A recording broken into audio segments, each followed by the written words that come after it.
ಪ್ರೀತಿಯ ವಿದ್ಯಾರ್ಥಿಗಳೇ, ಎಲ್ಲರಿಗೂ ನಮಸ್ಕಾರಗಳು.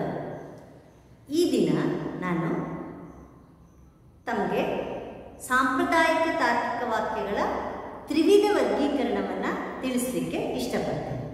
ಸಾಂಪ್ರದಾಯಿಕ ತಾರ್ಕಿಕ ವಾಕ್ಯಗಳು ಅಂದರೆ ವಿವಿಧ ರೀತಿಯ ತರ್ಕವಾಕ್ಯಗಳನ್ನು ನೀವು ಅರ್ಥ ಮಾಡ್ಕೊತೀರಾ. ಈ ಸಾಂಪ್ರದಾಯಿಕ ತಾರ್ಕಿಕ ವಾಕ್ಯಗಳು ಪ್ರಥಮ PUCಯಲ್ಲಿ ಬಹಳ ಮುಖ್ಯವಾದ ಚಾಪ್ಟರ್ ಆಗಿದೆ. ಅಂದರೆ ಈ 4ನೇ ಅಧ್ಯಾಯ ನಿಮಗೆ ಪ್ರಾರಂಭ ಮಾಡ್ತಾ ಇದ್ದೀನಲ್ಲ, ಈಗಾಗಲೇ ಒಂದು ಪೀರಿಯಡಲ್ಲಿ ನಿಮ್ಗೆ ಹೇಳಾಗಿದೆ, 1-2 ಪೀರಿಯಡಲ್ಲಿ ಹೇಳಿದ್ದೀನಿ. ಆದರೆ ಮತ್ತೊಮ್ಮೆ ಈ ಸಾಂಪ್ರದಾಯಿಕ ತಾರ್ಕಿಕ ವಾಕ್ಯಗಳು, ತರ್ಕವಾಕ್ಯಗಳ ತ್ರಿವಿಧ ವರ್ಗೀಕರಣವನ್ನು ಇನ್ನೊಮ್ಮೆ ನಿಮಗೆ ತಿಳಿಸ್ಲಿಕ್ಕೆ ನಾನು ಇಷ್ಟಪಡ್ತೇನೆ. ಯಾಕೆಂದರೆ ಇದು ಬಹಳ ಮಹತ್ವವಾದ ಒಂದು ಅಧ್ಯಾಯ. ಮುಂದಿನ ಎಲ್ಲ ಅಧ್ಯಾಯಗಳಿಗೂ ಸಹ ಈ ಅಧ್ಯಾಯವನ್ನು ನೀವು ಚೆನ್ನಾಗಿ ಅರ್ಥ ಮಾಡಿಕೊಂಡ್ರೆ, ಕಲಿತ್ರೆ, ಮುಂದಿನ ಅಧ್ಯಾಯಗಳಲ್ಲಿ ಬರ್ತಕ್ಕಂಥ ತರ್ಕವಾಕ್ಯಗಳು ನಿಮಗೆ ಸುಲಭವಾಗಿ ಅರ್ಥ ಆಗುತ್ತೆ. ಆದ್ದರಿಂದ ವಿದ್ಯಾರ್ಥಿಗಳೇ, ನೀವು ಈ ಅಧ್ಯಾಯವನ್ನು ಮತ್ತೆ ಮತ್ತೆ ಓದಬೇಕು, ಮತ್ತೆ ಬರಿಬೇಕಾಗುತ್ತೆ. ಹಿಂದಿನ ತರಗತಿಯಲ್ಲಿ ನೀವು ಸಾಂಪ್ರದಾಯಿಕ ತಾರ್ಕಿಕ ವಾಕ್ಯಗಳ ವರ್ಗೀಕರಣಕ್ಕಿಂತ ಮೊದಲು ಪದಗಳ ವರ್ಗೀಕರಣ ನೀವು ಕಲಿತಿದ್ದೀರಿ. ತರ್ಕವಾಕ್ಯ ಎಂದರೇನು, ತರ್ಕವಾಕ್ಯಕ್ಕೂ ಬರೆಯ ವಾಕ್ಯಕ್ಕೂ ಇರುವ ವ್ಯತ್ಯಾಸವೇನು, ಮತ್ತು ಪದ ಅಂದ್ರೇನು, ಯಾವ್ಯಾವ ಪದ ಬರುತ್ತೆ ಅನ್ನೋದನ್ನು ಕಲಿತಿದ್ದೀರಿ. ಮತ್ತೆ ನಾವು ನೆನಪು ಮಾಡ್ಕೊಳ್ಳೋದಾದರೆ, ಒಂದು ತರ್ಕವಾಕ್ಯದಲ್ಲಿ 2 ಪದಗಳು ಮುಖ್ಯವಾಗಿರುತ್ತೆ. ಆ 2 ಪದಗಳ್ಯಾವುದು? ಉದ್ದೇಶ ಪದ, ವಿಧೇಯ ಪದ. ಉದ್ದೇಶ ಪದ ಎಂದರೆ ಒಂದು ತರ್ಕವಾಕ್ಯದಲ್ಲಿ ಯಾವುದಾದರೂ ಒಂದು ವಿಚಾರವನ್ನು ಕುರಿತು, ಯಾವ ವಿಚಾರವನ್ನು ಕುರಿತು ಹೇಳ ಬಯಸುತ್ತದೆಯೋ ಅದು ಉದ್ದೇಶ ಪದ. ಅದನ್ನು ನಾವು ಸಬ್ಜೆಕ್ಟ್ ಅಂತ ಕರಿತೀವಿ. ಎಸ್ ಎನ್ನುವ ಅಕ್ಷರದಿಂದ ಅದನ್ನು ಸೂಚಿಸ್ತೇವೆ. ಇನ್ನು ವಿಧೇಯ ಪದ ಅಂದರೆ ಉದ್ದೇಶ ಪದದ ಯಾವುದಾದರೂ ಒಂದು ವಿಷಯವನ್ನು, ವಿಶೇಷ ಗುಣವನ್ನು ವಿಧೇಯ ಪದದಲ್ಲಿ ನಾವು ನೋಡ್ತೇವೆ ಅಂತೇಳಿ. ಉದ್ದೇಶ ಪದ, ಒಂದು ತರ್ಕವಾಕ್ಯ ಎಂದರೆ ಅದು ಉದ್ದೇಶ ಪದ, ವಿಧೇಯ ಪದಗಳನ್ನು ಒಳಗೊಂಡಿದ್ದು ಯಾವುದಾದರೂ ಒಂದು ವಿಷಯವನ್ನು, ಸಂಗತಿಯನ್ನು ತಿಳಿಸುವಂತೆ, ನಿರೂಪಿಸುವಂತೆ ಇದ್ದರೆ ಅದನ್ನು ತರ್ಕವಾಕ್ಯ ಅಥವಾ ತಾರ್ಕಿಕ ವಾಕ್ಯ, ಲಾಜಿಕಲ್ ಪ್ರಪೋಸಿಷನ್ ಅಂತೇಳಿ ಕರೀತೇವೆ. ಈ ತರ್ಕವಾಕ್ಯಗಳು, ತರ್ಕವಾಕ್ಯ ಅಂದ ತಕ್ಷಣ ನಮಗೆ ಉದ್ದೇಶ ಪದ, ವಿಧೇಯ ಪದ ನೆನಪಾಗಬೇಕು. ಉದ್ದೇಶ ಪದ ಎಂದರೆ ಒಂದು ತರ್ಕವಾಕ್ಯ ಯಾವ ವಿಚಾರವನ್ನು ಕುರಿತು ಹೇಳ ಬಯಸುತ್ತದೆಯೋ ಅದು ಉದ್ದೇಶ ಪದ. ಈಗ ಉದಾಹರಣೆಗೆ ಇನ್ನೊಂದು ಉದಾಹರಣೆ ಬರ್ತೀನಿ. ಹಕ್ಕಿಗಳು ಹಾರುತ್ತವೆ. ಈ ಒಂದು ವಾಕ್ಯ ಏನನ್ನು ಕುರಿತು ಹೇಳ್ತಾ ಇದೆ? ಹಕ್ಕಿಗಳನ್ನು ಕುರಿತು ಹೇಳ್ತಾ ಇದೆ. ಹಕ್ಕಿಗಳು ಹಾರುತ್ತವೆ. ಹಾಗಾಗಿ ಹಕ್ಕಿಗಳು ಅನ್ನುವ ಉದ್ದೇಶ ಪದ, ಇದು ಹಕ್ಕಿಗಳು ಅನ್ನೋದು ಸಬ್ಜೆಕ್ಟ್, ಇದನ್ನು ಉದ್ದೇಶ ಪದ ಅಂತೇಳಿ ನಾವು ಕರೀತೇವೆ. ಇನ್ನು ಹಾರುತ್ತವೆ, ಹಕ್ಕಿಗಳು ಉದ್ದೇಶ ಪದ. ಅಂದ್ರೆ ಈ ಒಂದು ತರ್ಕವಾಕ್ಯ ಇದೆಯಲ್ಲ, ಹಕ್ಕಿಗಳು ಹಾರುತ್ತವೆ ಎನ್ನುವ ತರ್ಕವಾಕ್ಯ ಹಕ್ಕಿಗಳ ಬಗ್ಗೆ, ಪಕ್ಷಿಗಳ ಬಗ್ಗೆ ಹೇಳ್ತಾ ಇದೆ. ಪಕ್ಷಿಗಳ ಬಗ್ಗೆ ಏನನ್ನ ಹೇಳುತ್ತೆ? ಹಾರುತ್ತವೆ. ಪಕ್ಷಿಗಳು ಹಾರುತ್ತವೆ ಎನ್ನುವ ಒಂದು ವಿಶೇಷ ಗುಣ, ಅಂದ್ರೆ ಉದ್ದೇಶ ಪದದ ಹಕ್ಕಿಗಳ ಒಂದು ವಿಶೇಷ ಗುಣ ಹಾರುವಿಕೆ, ಫ್ಲೈಯಿಂಗ್ ಅಲ್ವಾ? ಆ ಹಕ್ಕಿಗಳು ಹಾರುತ್ತವೆ ಅಂತ ಹೇಳ್ತಾ ಇದೆ. ಹಾಗಾಗಿ ಹಾರುತ್ತವೆ ಎನ್ನುವುದು ಪ್ರೆಡಿಕೇಟ್, ವಿಧೇಯ ಪದ. ಇಲ್ಲಿ ಹಕ್ಕಿಗಳು ಹಾರುತ್ತವೆ, ಹಕ್ಕಿಗಳು ಅನ್ನೋದು ಉದ್ದೇಶ ಪದ. ಯಾಕೆಂದ್ರೆ ಇಲ್ಲಿ ಹಕ್ಕಿಗಳ ಒಂದು ಬಗ್ಗೆ, ಹಕ್ಕಿಗಳನ್ನು ಕುರಿತು ಈ ವಾಕ್ಯ ಹೇಳ್ತಾ ಇದೆ. ಇನ್ನು ಹಾರುತ್ತವೆ ಎನ್ನುವ ಪದ ಇದೆಯಲ್ಲ, ಅದು ವಿಧೇಯ ಪದ. ಅಂದ್ರೆ ಹಕ್ಕಿಗಳ, ಪಕ್ಷಿಗಳ ಒಂದು ವಿಶೇಷ ಗುಣವನ್ನು ಹೇಳ್ತಾ ಇದೆ. ಹಕ್ಕಿಗಳ ವಿಶೇಷ ಗುಣ ಹಾರುವಿಕೆ. ಇಲ್ಲಿ ಬೇರೆ ಬೇರೆ ವಿಚಾರಗಳನ್ನ ಹೇಳ್ಬೋದು. ಹಕ್ಕಿಗಳು ಹಾರುತ್ತವೆ ಅಂತ ಹೇಳ್ಬೋದು, ಹಕ್ಕಿಗಳಿಗೆ ರೆಕ್ಕೆಗಳಿವೆ ಅಂತ ಹೇಳ್ಬೋದು, ಹಕ್ಕಿಗಳಿಗೆ ಕೊಕ್ಕುಗಳಿವೆ ಅಂತ ಹೇಳ್ಬೋದು, ಹಕ್ಕಿಗಳು ಮೊಟ್ಟೆ ಇಡುತ್ತವೆ ಅಂತ ಹೇಳ್ಬೋದು, ಹಕ್ಕಿಗಳು ಗೂಡು ಕಟ್ಟುತ್ತವೆ ಅಂತ ಹೇಳ್ಬೋದು. ಈ ಪಕ್ಷಿಗಳ ಬಗ್ಗೆ, ಹಕ್ಕಿಗಳ ಬಗ್ಗೆ ಹೇಳಲಿಕ್ಕೆ ಅನೇಕ ವಿಚಾರಗಳಿವೆ. ಆದರೆ ಈ ವಾಕ್ಯ, ಈ ತರ್ಕವಾಕ್ಯ ಹಕ್ಕಿಗಳ ಒಂದು ವಿಶೇಷ ಗುಣವನ್ನು ಕುರಿತು ಹೇಳ್ತಾ ಇದೆ ಮಕ್ಕಳು, ಹೌದಾ? ಹಾಗಾಗಿ ಯಾವುದರ ಬಗ್ಗೆ ಅಂದರೆ ಯಾವ ವಿಚಾರವನ್ನು ಕುರಿತು ಹೇಳ ಬಯಸುತ್ತೇವೆಯೋ ಅದು ಉದ್ದೇಶ ಪದ. ಒಂದು ತರ್ಕವಾಕ್ಯ ಯಾವ ವಿಚಾರವನ್ನು ಕುರಿತು ತಿಳಿಸ್ಲಿಕ್ಕೆ ಹೇಳ ಬಯಸುತ್ತೋ ಅದನ್ನು ನಾವು ಉದ್ದೇಶ ಪದ ಅಂತೀವಿ. ವಿಧೇಯ ಪದ ಅಂದರೆ ಆ ಉದ್ದೇಶ ಪದದ ಯಾವುದಾದರೂ ಒಂದು ಗುಣವನ್ನು ಹೇಳುವುದು ವಿಧೇಯ ಪದ. ನಾನು ಈ ಪದಗಳ ವರ್ಗೀಕರಣದ ಬಗ್ಗೆ ಮತ್ತೊಮ್ಮೆ ನೆನಪು ಮಾಡಿದೆ. ಯಾಕೆಂದ್ರೆ ಈ ಸಾಂಪ್ರದಾಯಿಕ ತರ್ಕವಾಕ್ಯಗಳ ತ್ರಿವಿಧ ವರ್ಗೀಕರಣ, ಈ ಸಾಂಪ್ರದಾಯಿಕ ತರ್ಕವಾಕ್ಯಗಳ ತ್ರಿವಿಧ ವರ್ಗೀಕರಣವನ್ನು ಅರ್ಥ ಮಾಡ್ಕೊಳ್ಳೋಕೆ ಮೊದಲು ನಮಗೆ ಉದ್ದೇಶ ಪದ ವಿಧೇಯ ಪದ ಅಂದ್ರೆ ಏನಂತ ಗೊತ್ತಿರಬೇಕು. ಉದ್ದೇಶ ಪದ ವಿಧೇಯ ಪದ, ಸಬ್ಜೆಕ್ಟ್ ಪ್ರೆಡಿಕೇಟ್. ಯಾವುದರ ವಿಚಾರವಾಗಿ ಒಂದು ವಾಕ್ಯದಲ್ಲಿ ಹೇಳ ಬಯಸುತ್ತದೋ ಅದು ಉದ್ದೇಶ ಪದ. ಉದ್ದೇಶ ಪದದ ಯಾವ ವಿಶೇಷ ಗುಣವನ್ನು ಹೇಳುತ್ತೋ ಅದು ವಿಧೇಯ ಪದ. ವಿದ್ಯಾರ್ಥಿಗಳೇ, ಇನ್ನು ಮುಂದೆ ನಾವು ಈ ಸಾಂಪ್ರದಾಯಿಕ ಅಂದರೆ ಟ್ರೆಡಿಷನಲ್ ಲಾಜಿಕಲ್ಲಿ ಬೇರೆ ಬೇರೆ ರೀತಿಯ ವಿವಿಧ ತರ್ಕವಾಕ್ಯಗಳನ್ನ ನಾವು ನೋಡ್ತಾ ಹೋಗ್ತೀವಿ. ಅರಿಸ್ಟಾಟಲ್ ಬೇರೆ ಬೇರೆ ರೀತಿಯ ತರ್ಕವಾಕ್ಯಗಳನ್ನ ಹೇಳ್ತಾ ಹೋಗ್ತಾರೆ. ಅದರಲ್ಲಿ ಮುಖ್ಯವಾದದ್ದು ತ್ರಿವಿಧ ವರ್ಗೀಕರಣ ಮತ್ತು ಚತುರ್ವಿಧ ವರ್ಗೀಕರಣ. ತ್ರಿವಿಧ ವರ್ಗೀಕರಣ ಮುಖ್ಯವಾಗಿ ಉದ್ದೇಶ ಪದ ವಿಧೇಯ ಪದಗಳ ಸಂಬಂಧಗಳ ಮೇಲೆ ನಿಂತಿದೆ. ಉದ್ದೇಶ ಪದ ವಿಧೇಯ ಪದಗಳನ್ನು ಅವುಗಳ ಸಂಬಂಧವನ್ನು ಕುರಿತು ಹೇಳೋದ್ರಿಂದ ಇಲ್ಲಿ ನಾವು ಈ ಸಾಂಪ್ರದಾಯಿಕ ತರ್ಕವಾಕ್ಯಗಳಲ್ಲಿ ಎರಡು ವಿಧವನ್ನು ಮುಖ್ಯವಾಗಿ ನಾವು ತ್ರಿವಿಧ ವರ್ಗೀಕರಣದಲ್ಲಿ ಒಂದು ನಿರಪೇಕ್ಷ, ಸಾಪೇಕ್ಷ ಎರಡನ್ನು ನೋಡ್ತೇವೆ. ನಿರಪೇಕ್ಷ ತ್ರಿವಿಧ ವರ್ಗೀಕರಣಗಳು ಅಂದರೆ ನಿರಪೇಕ್ಷ, ಸಾಪೇಕ್ಷ ಮತ್ತು ವೈಕಲ್ಪಿಕ. ಆದರೆ ಮುಖ್ಯವಾಗಿ ನಿರಪೇಕ್ಷ, ಕಾಲ್ಪನಿಕ, ವೈಕಲ್ಪಿಕದಲ್ಲಿ ಇದು ನಿರಪೇಕ್ಷ ತರ್ಕವಾಕ್ಯ. ಆದರೆ ಇವೆರಡನ್ನು ಕಾಲ್ಪನಿಕ ಮತ್ತು ವೈಕಲ್ಪಿಕ ತರ್ಕವಾಕ್ಯವನ್ನ ಸಾಪೇಕ್ಷ ತರ್ಕವಾಕ್ಯಗಳು ಅಂತ ಹೇಳಿ ಕರೀತಾರೆ. ಈಗ ನಿಮಗೆ ಈ ಮೂರು ತರ್ಕವಾಕ್ಯಗಳನ್ನ ವಿವರವಾಗಿ ತಿಳಿಸಲಿಕ್ಕೆ ನಾನು ಇಷ್ಟಪಡ್ತೇನೆ. ನೀವು ಅರ್ಥ ಮಾಡಿಕೊಂಡ್ರೆ ಬಹಳ ಆಸಕ್ತಿದಾಯಕವಾಗಿದೆ ಮತ್ತು ಇಂಟ್ರೆಸ್ಟಿಂಗ್ ಆಗಿರೋದನ್ನು ನಾವು ನೋಡ್ತೀವಿ. ಅದನ್ನ ಈ ತರ್ಕವಾಕ್ಯಗಳ ವಿಂಗಡಣೆ. ಈ ಮೊದಲನೇದಾಗಿ ನಾವೀಗ ನಿರಪೇಕ್ಷ ತರ್ಕವಾಕ್ಯ. ನಿರಪೇಕ್ಷ ತರ್ಕವಾಕ್ಯ ಎಂದರೇನು? ನಿರಪೇಕ್ಷ ತರ್ಕವಾಕ್ಯ ಎಂದರೆ ಯಾವ ತರ್ಕವಾಕ್ಯಗಳಲ್ಲಿ ಉದ್ದೇಶ ಪದ ವಿಧೇಯ ಪದಗಳು, ಯಾವ ತಾರ್ಕಿಕ ವಾಕ್ಯಗಳಲ್ಲಿ ಉದ್ದೇಶ ಪದ ಮತ್ತು ವಿಧೇಯ ಪದಗಳು ಯಾವುದೇ ಷರತ್ತುಗಳಿಲ್ಲದೆ ಮತ್ತು ಉಪಾಧಿಗಳನ್ನು ಅವಲಂಬಿಸದೆ ನೇರವಾಗಿ ಒಂದು ವಿಚಾರವನ್ನು ತಿಳಿಸುವಂತಿದ್ದರೆ ಅಂತಹ ತರ್ಕವಾಕ್ಯಗಳನ್ನು ನಾವು ನಿರಪೇಕ್ಷ ತರ್ಕವಾಕ್ಯಗಳು ಎಂದು ಕರೆಯುತ್ತೇವೆ. ಯಾವುದು? ಉಪಾಧಿ, ಷರತ್ತು, ಉಪಾಧಿ. ಯಾವ ತಾರ್ಕಿಕ ವಾಕ್ಯಗಳಲ್ಲಿ ಕಂಡೀಷನ್ ಇರಬಾರದು. ಯಾವ ನಡುವೆ?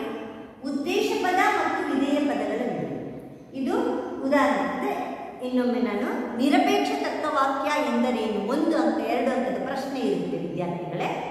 ಇದು ಬಹಳ ಸುಲಭವಾಗಿದೆ ಮತ್ತು ನೀವು ಸುಲಭವಾಗಿ ಅರ್ಥ ಮಾಡ್ಕೋಬಹುದು. ನಿರಪೇಕ್ಷ ತರ್ಕವಾಕ್ಯಗಳು ಬಹಳ ಇಂಪಾರ್ಟೆಂಟ್ ಇಲ್ಲಿ. ಯಾಕೆಂದ್ರೆ ಮುಂದಿನ ಪಠ್ಯಕ್ರಮ, ನಿಮಗೆ ಮುಂದಿನ ಭಾಗದಲ್ಲಿ ಈ ಸಾಂಪ್ರದಾಯಿಕ ತರ್ಕವಾಕ್ಯಗಳ ಮುಂದಿನ ಭಾಗ ನಿರಪೇಕ್ಷ ತರ್ಕವಾಕ್ಯಗಳಲ್ಲಿ ಚತುರ್ವಿಧ ವರ್ಗೀಕರಣ ಬರುತ್ತೆ. ಮತ್ತು ನಿರಪೇಕ್ಷ ತರ್ಕವಾಕ್ಯಗಳಲ್ಲಿ ಪದಗಳ ವ್ಯಾಪ್ತಿಯನ್ನು ನೀವು ಯೂಲರ್ ವೃತ್ತಗಳ ಮೂಲಕ ಪದಗಳ ವ್ಯಾಪ್ತಿಯನ್ನು ಯೂಲರ್ ಎನ್ನುವ ಗಣಿತಶಾಸ್ತ್ರಜ್ಞ ಹೇಳಿರುವ ವೃತ್ತಗಳ ಮೂಲಕ ಪದಗಳ ವ್ಯಾಪ್ತಿಯನ್ನು ನೀವು ಕಲಿತೀರ. ಹಾಗಾಗಿ ಮತ್ತೊಮ್ಮೆ ನಿಮಗೆ ನಾನು ಈ ಸಾಂಪ್ರದಾಯಿಕ ತರ್ಕವಾಕ್ಯಗಳನ್ನು ನೆನಪು ಮಾಡ್ತಾ ಇದ್ದೀನಿ, ಪುನರಾವರ್ತನೆ ಮಾಡ್ತಾ ಇದ್ದೀನಿ, ರಿವಿಷನ್ ಮಾಡ್ತಾ ಇದ್ದೀನಿ.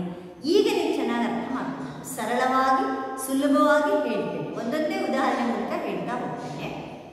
ನಿರಪೇಕ್ಷ ತರ್ಕವಾಕ್ಯ ಎಂದರೆ ಯಾವ ತಾರ್ಕಿಕ ವಾಕ್ಯಗಳಲ್ಲಿ ಉದ್ದೇಶ ಪದ ವಿಧೇಯ ಪದಗಳ ನಡುವೆ ಯಾವುದೇ ಷರತ್ತುಗಳಿಲ್ಲದೆ, ಅಂದರೆ ಯಾವುದೇ ಉಪಾಧಿಗಳನ್ನು ಅವಲಂಬಿಸದೆ ನೇರವಾಗಿ, ಸರಳವಾಗಿ, ಖಚಿತವಾಗಿ ಒಂದು ವಿಚಾರವನ್ನು, ಒಂದು ವಿಷಯವನ್ನು ನಿರೂಪಿಸುವಂತಿದ್ದರೆ ಅಂತಹ ತರ್ಕವಾಕ್ಯವನ್ನು ನಿರಪೇಕ್ಷ ತಾರ್ಕಿಕ ವಾಕ್ಯ. ನಿರಪೇಕ್ಷ, ಏನನ್ನು ಅಪೇಕ್ಷಿಸದೇ ಇರುವುದು ನಿರಪೇಕ್ಷ. ಅಂದರೆ ಏನನ್ನು ಅಪೇಕ್ಷಿಸಲ್ಲ?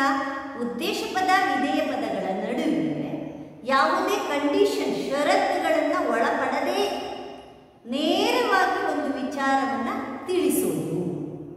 ಉದಾಹರಣೆಗೆ ಮಲ್ಲಿಗೆ ಬಿಳಿಯಾಗಿದೆ, ಮಲ್ಲಿಗೆ ಬಿಳಿಯಾಗಿದೆ,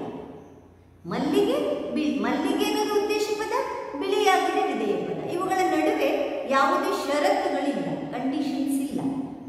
ಮರಗಳು ಹಸಿರಾಗಿದೆ, ವಿದ್ಯಾರ್ಥಿಗಳು ಒಳ್ಳೆಯವರು. ಇಲ್ಲಿ ಯಾವುದೇ ಉಪಾಧಿ ಅಥವಾ ಷರತ್ತುಗಳನ್ನು ಕಂಡೀಷನ್ಸ್ ಅನ್ನು ಒಳಗೊಳ್ಳದೆ ನೇರವಾಗಿ ಒಂದು ವಿಷಯವನ್ನು ನಿರೂಪಿಸುವಂತಿದ್ದರೆ ಅಂತಹ ತರ್ಕವಾಕ್ಯವನ್ನು ನಿರಪೇಕ್ಷ ತಾರ್ಕಿಕ ವಾಕ್ಯಗಳು ಅಂತ ಕರೀತಾರೆ. ಉದಾಹರಣೆಗೆ ಇಲ್ಲಿ ನಿರಪೇಕ್ಷ ತರ್ಕವಾಕ್ಯ ಮೊದಲನೇದು, ಅದರಲ್ಲಿ ಹಕ್ಕಿಗಳು ಹಾರುತ್ತವೆ ಅಂತ ಒಂದು ಉದಾಹರಣೆ ಬಂದಿದೆ. ಹಕ್ಕಿಗಳು ಉದ್ದೇಶ ಪದ, ಹಾರುತ್ತವೆ ಎನ್ನುವುದು ವಿಧೇಯ ಪದ. ಹಕ್ಕಿಗಳು ಉದ್ದೇಶ ಪದ, ಹಾರುತ್ತವೆ ವಿಧೇಯ ಪದ.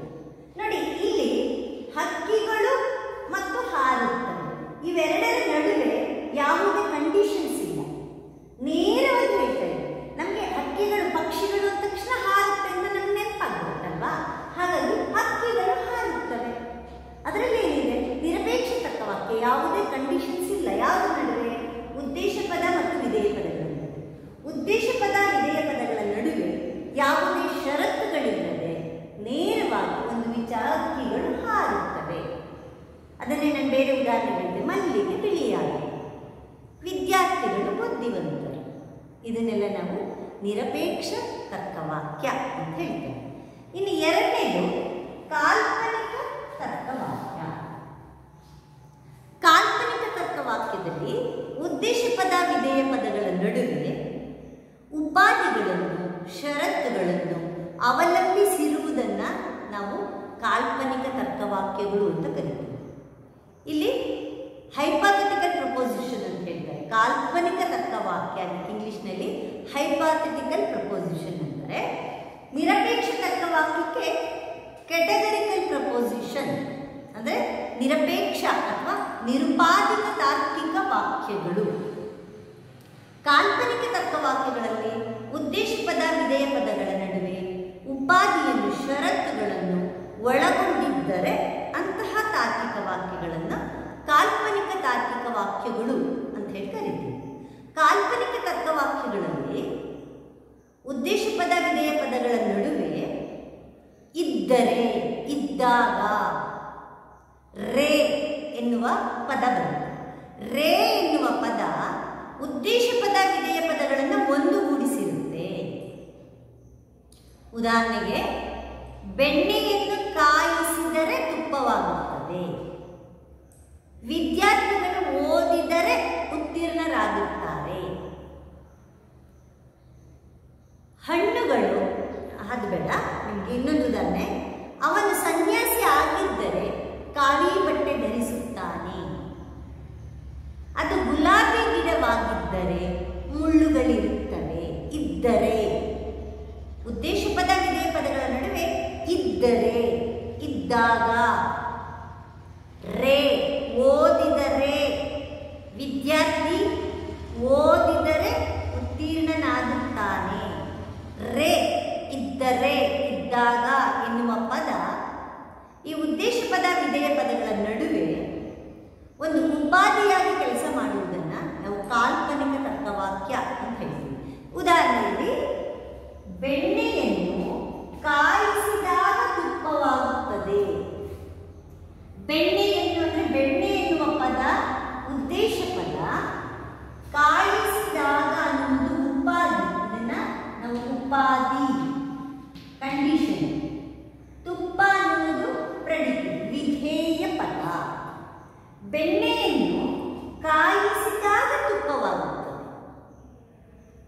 ಇಲ್ಲದೆ ತುಪ್ಪ ಆಗಲ್ಲ, ಹೌದಾ? ಹಾಗಾಗಿ ನೋಡಿ, ಇದು ಬೆಣ್ಣೆ ಉದ್ದೇಶ ಪದವಾಗುತ್ತೆ, ತುಪ್ಪ ವಿಧೇಯ ಪದವಾಗುತ್ತೆ. ಅವೆರಡರ ನಡುವೆ ಕಾಯಿಸಿದಾಗ, ಕಾಯಿಸಿದರೆ, ಕಾಯಿಸಿದಾಗ ಅನ್ನೋದು ಉಪಾಧಿ. ಕಾಯಿಸದೇ ಇದ್ರೆ ತುಪ್ಪ ಆಗಲ್ಲ, ಕಾಯಿಸಿದ್ರೆ ಮಾತ್ರ ಕಂಡೀಷನ್. ಅದು ಗುಲಾಬಿ ಗಿಡ ಅಂದರೆ ಅಲ್ಲಿ ಮುಳ್ಳು ಇರಲೇಬೇಕು, ಹೌದಾ? ಅವನು ಸನ್ಯಾಸಿ ಅಂತ ಹೇಳಿದ್ರೆ ಅವಾಗ ಅವನು ಕಾವಿ ಬಟ್ಟೆ ಧರಿಸಿದ್ದರೆ. ಹಾಗಾಗಿ ಇಲ್ಲಿ ಬೆಣ್ಣೆಯಿಂದ ನಾವಿಲ್ಲಿ ಕಾಲ್ಪನಿಕ ತರ್ಕವಾಕ್ಯಕ್ಕೆ ಒಂದು ಉದಾಹರಣೆಯನ್ನ ಕೊಡ್ತೇವೆ. ಬೆಣ್ಣೆ ಅಂತಕ್ಕಂಥದ್ದನ್ನ ನಾವು ಉದ್ದೇಶ ಪದ ಅಂತೇವೆ. ಕಾಯಿಸಿದಾಗ ಒಂದು ಉಪಾಧಿ, ತುಪ್ಪವಾಗುತ್ತದೆ ಎನ್ನುವುದನ್ನ ವಿಧೇಯ ಪದ ಅಂತ ಕರೀತಾರೆ. ಹಾಗಾಗಿ ಕಾಲ್ಪನಿಕ ತರ್ಕವಾಕ್ಯದಲ್ಲಿ ಉದ್ದೇಶ ಪದ ವಿಧೇಯ ಪದಗಳ ನಡುವೆ ಷರತ್ತುಗಳನ್ನ, ಉಪಾಧಿಗಳನ್ನ ಒಳಗೊಂಡಿದ್ದರೆ ಅಂತಹ ತರ್ಕವಾಕ್ಯವನ್ನು ನಾವು ಕಾಲ್ಪನಿಕ ತರ್ಕವಾಕ್ಯ ಅಂತೇವೆ. ವಿದ್ಯಾರ್ಥಿಗಳೇ, ಈ ಕಾಲ್ಪನಿಕ ತರ್ಕವಾಕ್ಯದಲ್ಲಿ ಮತ್ತೊಂದು ನೀವು ಮುಖ್ಯವಾಗಿ ಗಮನಿಸಬೇಕಾಗಿರೋ ವಿಚಾರ ಏನಪ್ಪಾ ಅಂದರೆ, ಕಾಲ್ಪನಿಕ ತರ್ಕವಾಕ್ಯದಲ್ಲಿ ಮುಂದಿನ ನಿಮಗೆ ಅಧ್ಯಯನಕ್ಕೆ ಇದು ಮೊದಲೇ ಸಲಹೆಯನ್ನು ನೀವು ಪಡಿಬೇಕಾಗುತ್ತೆ. ಏನಪ್ಪಾ ಅಂದರೆ, ಉಪಾಧಿಯ ಮೊದಲು ಬರುವ ಅಂಗವನ್ನ ಪೂರ್ವಾಂಗ ಅಂತ ಕರೀತಾರೆ. ಇಲ್ಲಿ ಕಾಲ್ಪನಿಕ ತರ್ಕವಾಕ್ಯ ಅಂದ ತಕ್ಷಣ ಕಂಡೀಷನ್ ಉಪಾಧಿ ಇರುತ್ತೆ. ಉಪಾಧಿಯ ಮೊದಲು ಬರುವ ಭಾಗವನ್ನ ಪೂರ್ವಾಂಗ ಎಂಬಲು, ಉಪಾಧಿಯ ನಂತರ ಬರುವ ಅಂಗವನ್ನ ಉತ್ತರಾಂಗ ಅಂತ ಕರೀತಾರೆ. ಉಪಾಧಿ ಕಂಡೀಷನ್ ಇದೆಯಲ್ಲ, ಕಾಯಿಸಿದಾಗ ವಿದ್ಯಾರ್ಥಿ ಓದಿದರೆ ಉತ್ತೀರ್ಣನಾಗುತ್ತಾನೆ. ಹಾಗಾಗಿ ಈ ಉಪಾಧಿಯ ಮೊದಲು ಬರುವ ಅಂಗವನ್ನ ಪೂರ್ವಾಂಗ, ಉಪಾಧಿಯ ನಂತರ ಬರುವ ಅಂಗವನ್ನ ಉತ್ತರಾಂಗ ಅಂತ ಕರೀತೀವಿ. ಹಾಗಾದ್ರೆ ಉಪಾಧಿ ಮೊದಲು ಬರುವ ಅಂಗ ಯಾವುದು? ಬೆಣ್ಣೆ. ಉಪಾಧಿ ಕಾಯಿಸಿದಾಗ ಅನ್ನೋದು ಉಪಾಧಿ ಆದರೆ ಇಲ್ಲಿ ಈ ಉದಾಹರಣೆಯಲ್ಲಿ ಉಪಾಧಿಯ ಮೊದಲು ಬರುವ ಅಂಗ ಬೆಣ್ಣೆ, ತುಪ್ಪ ಅನ್ನುವುದು ಪೂರ್ವಾಂಗ, ಉತ್ತರಾಂಗ, ಬೆಣ್ಣೆ ಎನ್ನುವುದು ಪೂರ್ವಾಂಗ. ಉಪಾಧಿಯ ಮೊದಲು ಬರುವ ಅಂಗವನ್ನ ಪೂರ್ವಾಂಗ ಎಂದು, ಉಪಾಧಿಯ ನಂತರ ಬರುವ ಅಂಗವನ್ನ ಭಾಗವನ್ನ ನಾವು ಉತ್ತರಾಂಗ ಅಂತ ಕರೀತೀವಿ. ಇಲ್ಲಿ ಇನ್ನೊಂದೇನಪ್ಪ ಅಂದರೆ, ಕಾಲ್ಪನಿಕ ತರ್ಕವಾಕ್ಯಗಳಲ್ಲಿ ಯಾವಾಗಲೂ ಪೂರ್ವಾಂಗ ಯಾವುದಾದರೂ ಒಂದು ಕಾರಣವನ್ನು, ಉತ್ತರಾಂಗ ಯಾವುದಾದರೂ ಕಾರ್ಯವನ್ನು ನಿರೂಪಿಸುತ್ತಾರೆ, ತಿಳಿಸುತ್ತೆ, ಸೂಚಿಸುತ್ತೆ. ತರ್ಕವಾಕ್ಯಗಳು ಅಂದ ತಕ್ಷಣ ನಿಮಗೇನು, ಯಾವುದಾದರೂ ವಿಚಾರವನ್ನ, ವಿಷಯವನ್ನ ತಿಳಿಸುವುದು, ನಿರೂಪಿಸುವುದು, ಪ್ರತಿಪಾದಿಸುವುದು ತರ್ಕವಾಕ್ಯದ, ತರ್ಕಶಾಸ್ತ್ರದ ಕೆಲಸ. ಹಾಗಾಗಿ ಇಲ್ಲಿ ತರ್ಕವಾಕ್ಯಗಳಲ್ಲಿ, ಈ ತರ್ಕವಾಕ್ಯಗಳಲ್ಲಿ ಉಪಾಧಿಯ ಮೊದಲು ಬರುವ ಅಂಗ ಪೂರ್ವಾಂಗ ಯಾವಾಗಲೂ ಯಾವುದಾದರೂ ಒಂದು ಘಟನೆಯ ಕಾರಣವನ್ನು, ಉತ್ತರಾಂಗ ಆ ಘಟನೆಯ ಕಾರ್ಯವನ್ನು ನಿರೂಪಿಸುತ್ತೆ. ಅಂದರೆ ಕಾರ್ಯಕಾರಣ ಸಂಬಂಧ ಹೊಂದಿರುವುದನ್ನು ನಾವು ನೋಡ್ತಾ ಹೋಗ್ತೇವೆ. ಯಾವುದರಲ್ಲಿ? ಕಾಲ್ಪನಿಕ ತರ್ಕವಾಕ್ಯದಲ್ಲಿ ಉಪಾಧಿಯ ಮೊದಲು ಬರುವ ಅಂಗವನ್ನ ಪೂರ್ವಾಂಗ ಯಾವಾಗಲೂ ಯಾವುದಾದರೂ ಒಂದು ಕಾರಣವನ್ನು, ಉತ್ತರಾಂಗ ಯಾವುದಾದರೂ ಒಂದು ಕಾರ್ಯವನ್ನು ಪ್ರತಿಪಾದಿಸ್ತಾ ಇರುತ್ತೆ ಅಥವಾ ತಿಳಿಸ್ತಾ ಇರುತ್ತೆ. ಇದು ಕಾಲ್ಪನಿಕ ತರ್ಕವಾಕ್ಯದ ಒಂದು ವಿಶೇಷ ಗುಣ ಅಂತೇಳಿ ನಾವು ಹೇಳ್ಬೋದು. ವಿದ್ಯಾರ್ಥಿಗಳೇ, ಈಗ ನೀವು ಸಾಂಪ್ರದಾಯಿಕ ತಾರ್ಕಿಕ ವಾಕ್ಯಗಳಲ್ಲಿ 2 ವಾಕ್ಯಗಳನ್ನು ಗಮನಿಸಿದ್ರಿ. ಮೊದಲನೇದು ನಿರಪೇಕ್ಷ ತರ್ಕವಾಕ್ಯ, ಎರಡನೇದು ಕಾಲ್ಪನಿಕ ತರ್ಕವಾಕ್ಯ. ಇನ್ನು ಮೂರನೇದು ವೈಕಲ್ಪಿಕ ತರ್ಕವಾಕ್ಯ. ವೈಕಲ್ಪಿಕ ತರ್ಕವಾಕ್ಯಗಳಲ್ಲಿ ಉದ್ದೇಶ ಪದ, ವಿಧೇಯ ಪದಗಳ ನಡುವೆ ಅಥವಾ, ಇಲ್ಲವೇ ಎನ್ನುವ ಪದ ಒಂದುಗೂಡಿಸಿರುತ್ತೆ. ಏನನ್ನ? ಈ ಆಲ್ಟರ್ನೇಟಿವ್ಸ್ ಇರುತ್ತೆ. ಅಥವಾ, ಇಲ್ಲವೇ ಎನ್ನುವ ವಿಕಲ್ಪಗಳು ಅಂತ ಕರೀತಾರೆ. ಆಲ್ಟರ್ನೇಟಿವ್ಸ್ ಅನ್ನ ಒಂದು ತರ್ಕವಾಕ್ಯದಲ್ಲಿ 2 ಅಥವಾ 2ಕ್ಕಿಂತ ಹೆಚ್ಚಿನ ವಿಕಲ್ಪಗಳಿದ್ದು, ಆಲ್ಟರ್ನೇಟಿವ್ಸ್ಗಳಿದ್ದು, ಅವುಗಳನ್ನು ಅಥವಾ, ಇಲ್ಲವೇ ಎನ್ನುವ ಪದ ಒಂದುಗೂಡಿಸಿರುತ್ತೆ. ಅಂತಹ ತರ್ಕವಾಕ್ಯವನ್ನು ನಾವು ವೈಕಲ್ಪಿಕ ತರ್ಕವಾಕ್ಯ, ವೈಕಲ್ಪಿಕ ತಾರ್ಕಿಕ ವಾಕ್ಯಗಳು ಅಂತೇಳಿ ಕರೀತೀವಿ. ಈ ವೈಕಲ್ಪಿಕ ತರ್ಕವಾಕ್ಯಗಳಲ್ಲಿ ಉದಾಹರಣೆಗೆ ರೇಖೆಯು ಸರಳ ರೇಖೆಯಾಗಿರುತ್ತೆ ಅಥವಾ ವಕ್ರರೇಖೆಯಾಗಿರುತ್ತೆ. ಉದಾಹರಣೆ, ರೇಖೆಯು ಸರಳ ಅಥವಾ ವಕ್ರರೇಖೆಯಾಗಿರುತ್ತದೆ. ಸಂಖ್ಯೆಗಳು ಸರಿ ಸಂಖ್ಯೆಗಳು ಅಥವಾ ಬೆಸ ಸಂಖ್ಯೆಗಳು ಆಗಿರುತ್ತವೆ. ಹಣ್ಣುಗಳು ಸಿಹಿಯಾಗಿರುತ್ತವೆ ಅಥವಾ ಹುಳಿಯಾಗಿರುತ್ತವೆ. ಬರಗಾಲ, ಕ್ಷಾಮ ಬಂದಾಗ, ಬರಗಾಲ ಬಂದಾಗ ನಾವು ಹೊರದೇಶದ ಸಹಾಯವನ್ನು ಪಡೆಯಬೇಕು ಅಥವಾ ಉಪವಾಸ ಸಾಯಬೇಕು, ಅಥವಾ ಇಲ್ಲವೇ ವಿದ್ಯಾರ್ಥಿಗಳು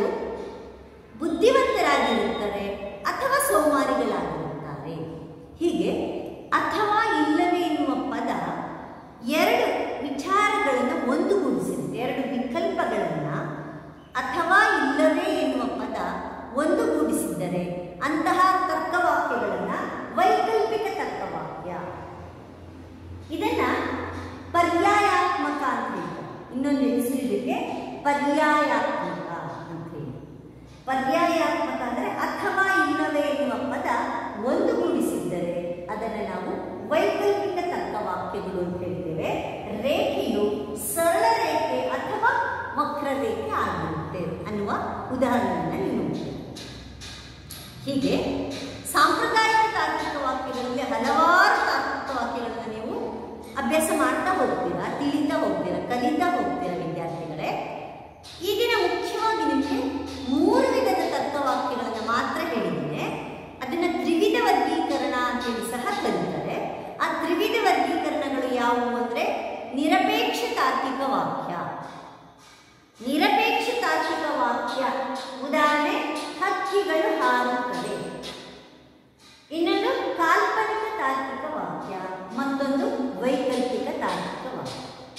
ನಿರಪೇಕ್ಷ ತರ್ಕವಾಕ್ಯ ಅಂತ ಯಾವುದು ಹೇಳ್ತೀವಿ ಅಂದರೆ ಯಾವ ತಾರ್ಕಿಕ ವಾಕ್ಯಗಳಲ್ಲಿ ಉದ್ದೇಶ ಪದ ವಿಧೇಯ ಪದಗಳ ನಡುವೆ ಯಾವುದೇ ಷರತ್ತುಗಳಿಲ್ಲದೆ ನೇರವಾಗಿ ಒಂದು ವಿಚಾರವನ್ನು ತಿಳಿಸುವಂತಿದ್ದರೆ ಅಂತಹ ತರ್ಕವಾಕ್ಯಗಳನ್ನು ನಿರಪೇಕ್ಷ ತರ್ಕವಾಕ್ಯಗಳು ಅಂತ ಹೇಳ್ತೇವೆ.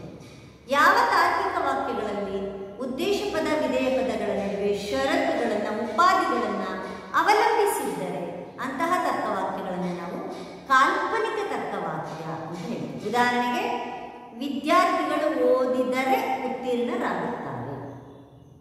ಇನ್ನು 3ನೇದು ವೈಕಲ್ಪಿಕ ತರ್ಕವಾಕ್ಯ. ವೈಕಲ್ಪಿಕ ತರ್ಕವಾಕ್ಯಗಳಲ್ಲಿ ನಾವು ಅಥವಾ ಇಲ್ಲವೇ ಎನ್ನುವ ಪದ ಬರುವುದನ್ನು ನೋಡ್ತೇವೆ. ಯಾವುದ್ರ ನಡುವೆ ಯಾವುದಾದರೂ ವಿಕಲ್ಪಗಳ ನಡುವೆ ಆಲ್ಟರ್ನೇಟಿವ್ಸ್ಗಳ ನಡುವೆ ಅಥವಾ ಇಲ್ಲವೇ ಎನ್ನುವ ಪದ ಒಂದುಗೂಡಿಸಿದ್ದರೆ ಅಂತಹ ತರ್ಕವಾಕ್ಯಗಳನ್ನು ನಾವು ವೈಕಲ್ಪಿಕ ತಾರ್ಕಿಕ ವಾಕ್ಯ ಅಥವಾ ಪರ್ಯಾಯಾತ್ಮಕ ತಾರ್ಕಿಕ ವಾಕ್ಯಗಳು ಅಂತ ಹೇಳಿ ಕರೀತೇವೆ.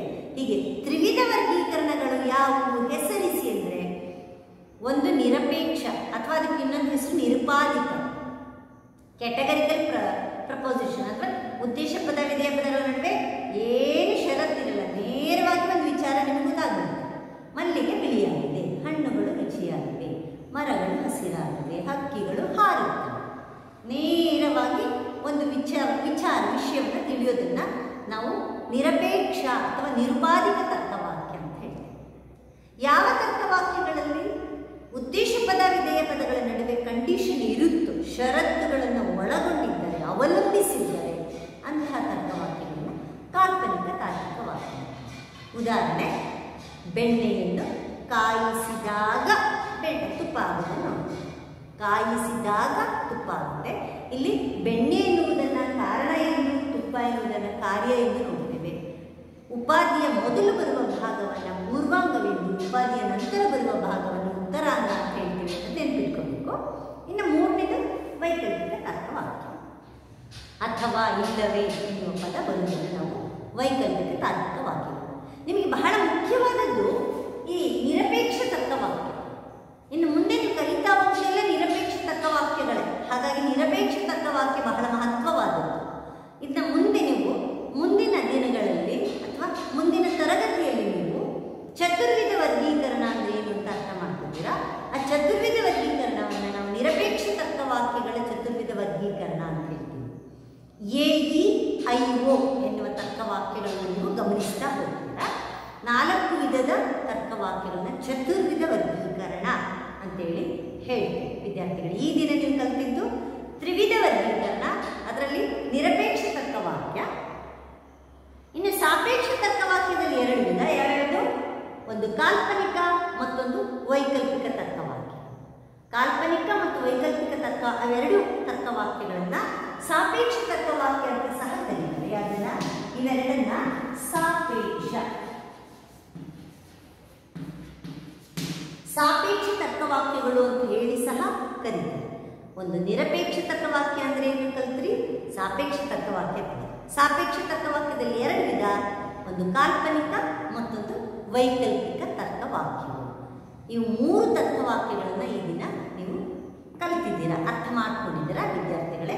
ಇವು 3 ವಾಕ್ಯಗಳನ್ನ ಮತ್ತೆ ಮತ್ತೆ ನೀವು ಪಾಠ ಕೇಳಬೇಕು, ಮತ್ತೆ ಮತ್ತೆ ಬರೆದು ಅಭ್ಯಾಸ ಮಾಡಿ ಅಂತ ಹೇಳಿ ನಿಮಗೆ ತಿಳಿಸ್ಲಿಕ್ಕೆ ಇಷ್ಟ ಇಷ್ಟಪಡ್ತೇನೆ.